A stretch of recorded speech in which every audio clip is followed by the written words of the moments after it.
International cricket council نے test ranking جاری کر دی۔ پاکستانی کپتان بابر اعظم اور محمد رضوان کی تنزلی، جبکہ نوجوان بلے باز سعود شکیل 32 درجے بہتری کے بعد 61ویں نمبر پر پہنچ گئے۔ تفصیلات کے مطابق آئی سی سی کی جانب سے جاری کھلاڑیوں کی نئی رینکنگ کے مطابق بیٹنگ میں آسٹریلیا کے مارنوس لوبیشن کی پہلی پوزیشن برقرار ہے، جبکہ آسٹریلیا کے سٹیون سمتھ 2 درجے ترقی کے ساتھ دوسرے نمبر پر آ گئے ہیں۔ پاکستانی کرکٹ ٹیم کے کپتان بابر اعظم 1 درجے تنزلی کے ساتھ تیسرے نمبر پر، جبکہ انگلینڈ کے جوئی روٹ 1 درجے تنزلی کے بعد چوتھے نمبر پر پہنچ گئے ہیں۔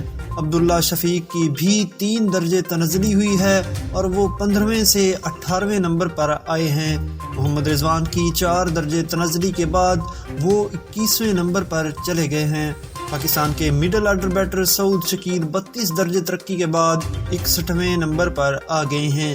ٹیسٹ بولرز کی رینکنگ میں آسٹریلیا کے پیٹ کمنس کا پہلا نمبر برقرار ہے، جبکہ انگلینڈ کے جیم اینڈرسن 1 درجے ترقی کے ساتھ دوسرے نمبر پر آ گئے ہیں۔ بھارت کے روی چندرن 1 درجے تنزلی کے ساتھ تیسرے نمبر پر، جبکہ انگلینڈ کے اولی روبنسن 3 درجے ترقی کے بعد چھٹے نمبر پر پہنچ گئے ہیں۔ بولرز کی رینکنگ میں پاکستان کے شاہین آفریدی کا 5واں نمبر برقرار ہے، جبکہ پاکستان کے ابرار احمد کا پہلا ٹیسٹ کھیلنے کے بعد رینکنگ میں 60واں نمبر ہے۔